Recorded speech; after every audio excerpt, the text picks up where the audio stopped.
Bom dia! O tema escolhido para a apresentação da aula é o tema 4, as metodologias ativas no processo de ensino e aprendizagem. As metodologias ativas trata-se de uma forma de ensino em que os alunos são estimulados a participar de uma forma mais direta, ou seja, é uma ação para tornar o aluno mais ativo. Então, o aluno vai deixar de ser apenas um figurante para ser o protagonista do processo de ensino e aprendizagem.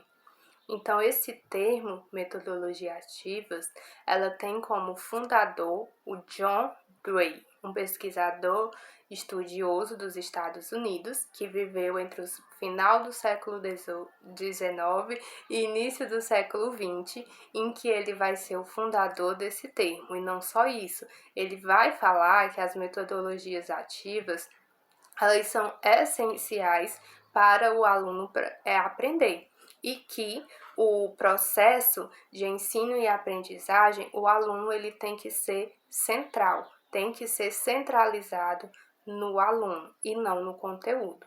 Já no Brasil, as metodologias ativas, ela chegou junto com a Escola Nova entre 1920 a 1940, com o Anísio Teixeira. Ele foi o responsável por colocar em prática, por falar sobre as ideias do John no Brasil. E também tem outra grande contribuição em 1960 com Paulo Freire. Embora ele nunca usou o termo metodologias ativas, mas ele sempre falou que o processo de ensino e aprendizado tem que ser centrado no aluno, em que o professor tem que reconhecer e trabalhar com as experiências, com a bagagem que o aluno já traz para a escola. E que o professor, ele não é um único detentor de conhecimento, e sim um mediador nesse processo de ensino e aprendizagem. Também, dentre as formas de se trabalhar com metodologia ativa, existem 3 movimentos que o professor ele deve escolher para se trabalhar na turma. Por exemplo, o primeiro movimento é o individual, em que, por exemplo, ao professor perceber que um aluno ele não está aprendendo junto com a outra turma, a forma que ele está passando para a turma não está contribuindo para o aprendizado de um aluno específico, o professor ele pode escolher uma metodologia para aquele aluno. Tem também a metodologia em pares, em que o professor coloca um aluno que está mais informado sobre aquele assunto, que está participando, que está demonstrando que está conseguindo compreender um determinado assunto, coloca com um aluno que está com uma dificuldade, para um ajudar o outro. E o terceiro é em grupo, é as metodologias que o professor ele pode fazer com toda a turma ali em grupo. E quais são os exemplos de metodologias? Existem inúmeras metodologias, embora está ligada às metodologias com as questões tecnológicas, com as ferramentas tecnológicas. As ferramentas tecnológicas é só uma ferramenta de metodologia ativa, mas existem inúmeras outras, como por exemplo, debates, sala de aula invertida, jogos pedagógicos, discussões, situações, problemas, ensinações, inúmeras outras que o professor ele pode e deve adaptar a depender da turma. E isso vai de encontro com o que diz a pirâmide de aprendizagem de William, em que ele fala que quando o aluno lê e copia, ele tem uma aprendizagem entre 10 a 20%. E quando ele passa a discutir, a praticar e a ensinar os outros, ele tem uma aprendizagem entre 70% a 90%. Então, há um crescimento maior.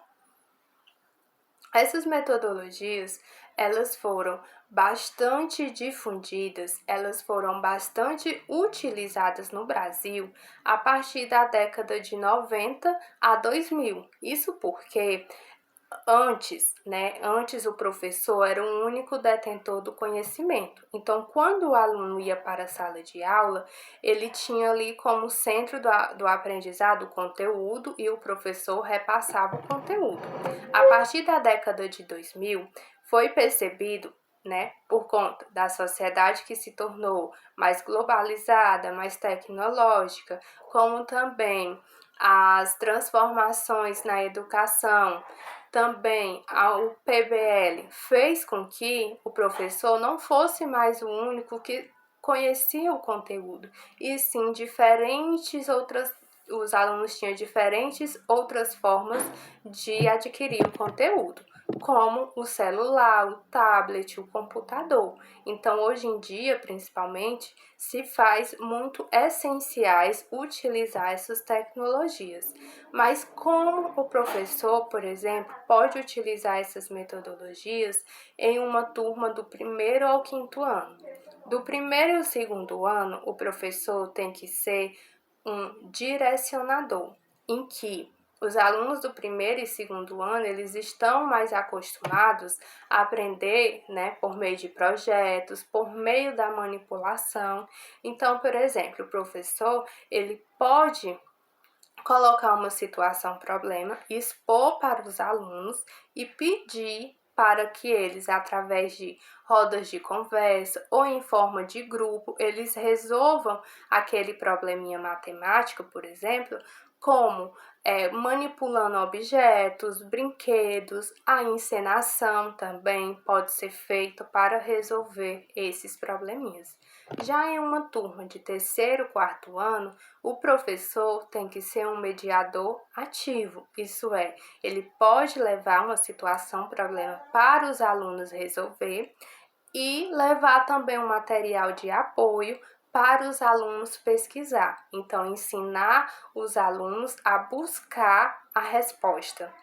E depois pode fazer gincana, principalmente em alunos dessa turma de 3º, 4º ano, eles gostam de desafios que estimulem a aprendizagem dele. Eles gostam de ser desafiados. Então, uma gincana também pode ser utilizada como uma metodologia ativa.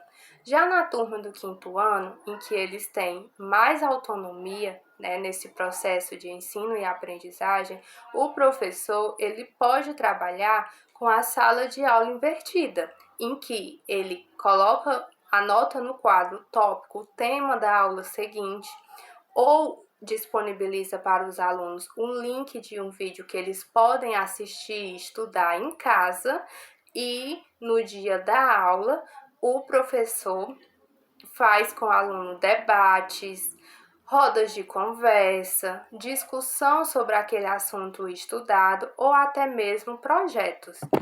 Inclusive, nas turmas do 1º ao 5º ano, o projeto e a sequência didática é uma ótima ferramenta de metodologia ativa e que traz grande resultado.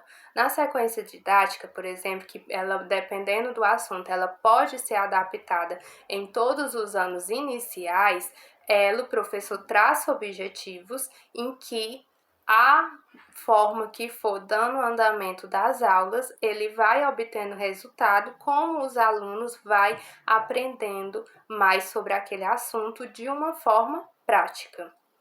Claro que ao se falar das metodologias ativas, vamos ter alguns benefícios e alguns desafios. Alguns benefícios são esses, como eu já falei: o protagonismo juvenil, a autonomia, a responsabilidade que o aluno vai adquirir, também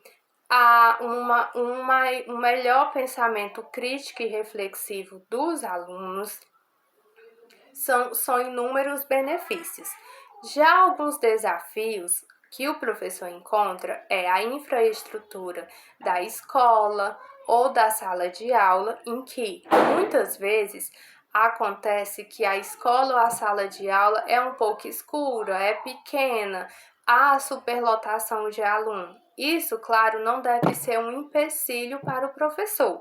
Ele colocar a desculpa de não fazer, eu não trabalho com metodologia ativa porque a sala é pequena, porque há muitos alunos. Então, isso não deve ser um empecilho. Mas para fazer, principalmente nesses casos, tem que ter um planejamento, né? Uma adequação melhor nesses casos. A capacitação dos professores, isso principalmente. Por quê?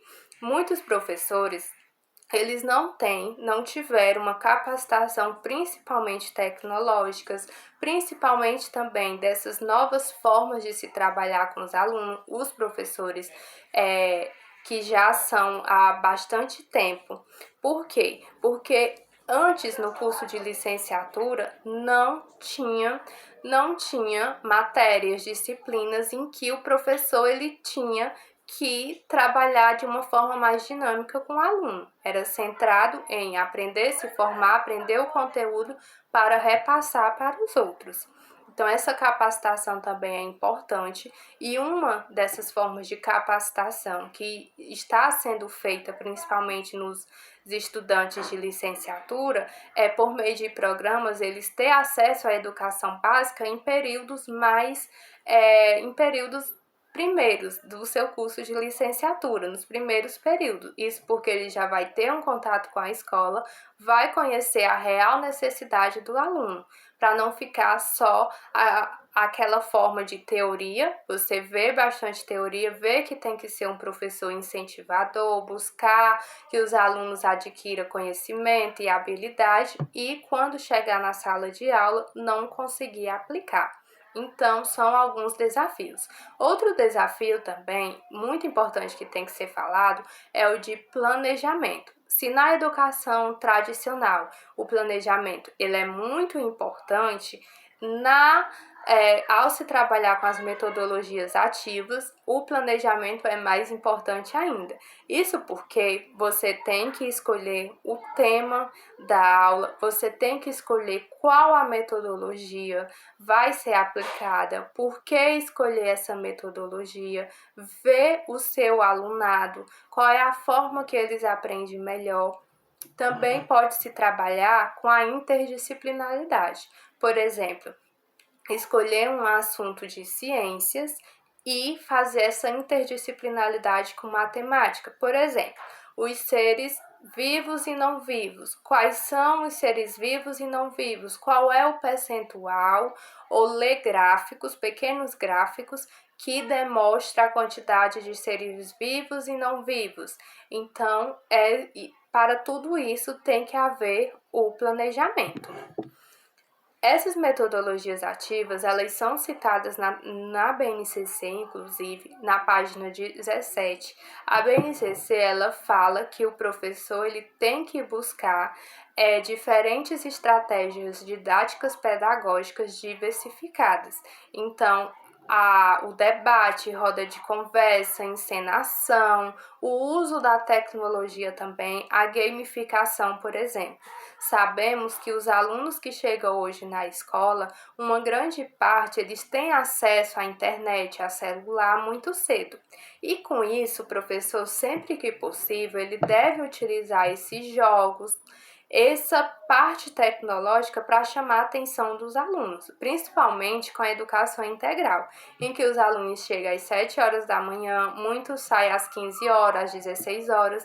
Então, claro que esse aluno que vai passar o dia todo na escola, ele tem que ser sempre estimulado a aprender de diferentes formas. E não só isso, com as metodologias ativas, percebemos que o aluno ele não deve apenas decorar um conteúdo para fazer uma prova, como na educação tradicional, em que o conteúdo era a principal fonte, né? Era o principal meio, ele tinha que aprender aquele conteúdo para fazer uma prova mensal ou bimestral.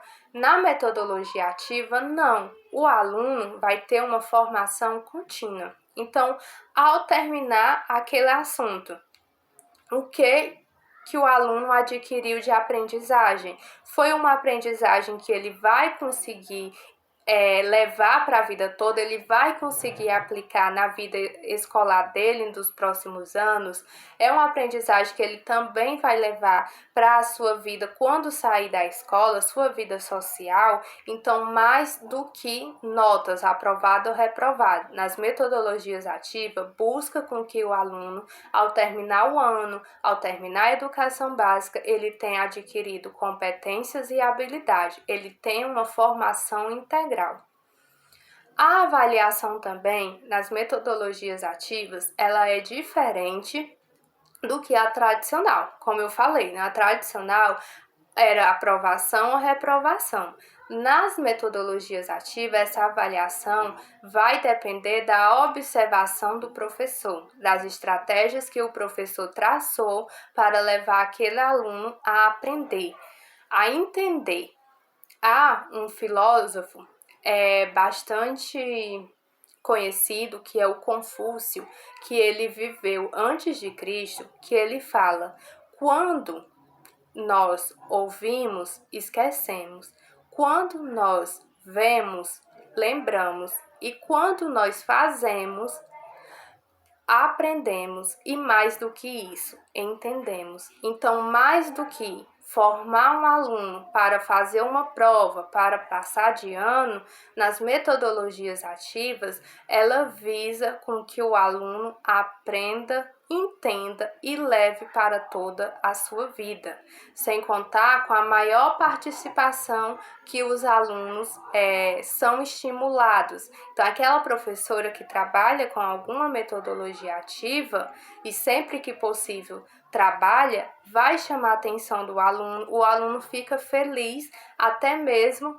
quando sabe que aquela professora vai entrar na sala de aula dele. Claro que essas metodologias ativas nem sempre o professor pode trabalhar com ela por inúmeras questões, né?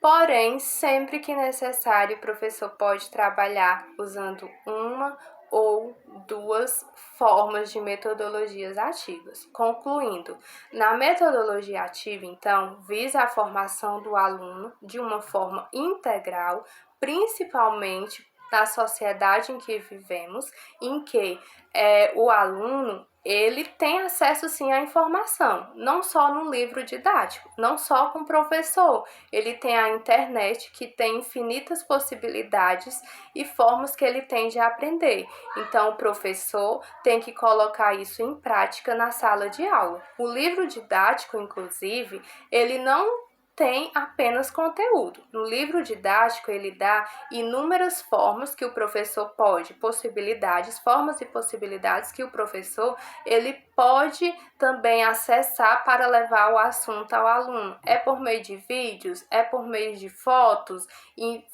impressas, dá para fazer uma roda de conversa. Então, ela é essencial para a educação. Então é isso. Obrigada.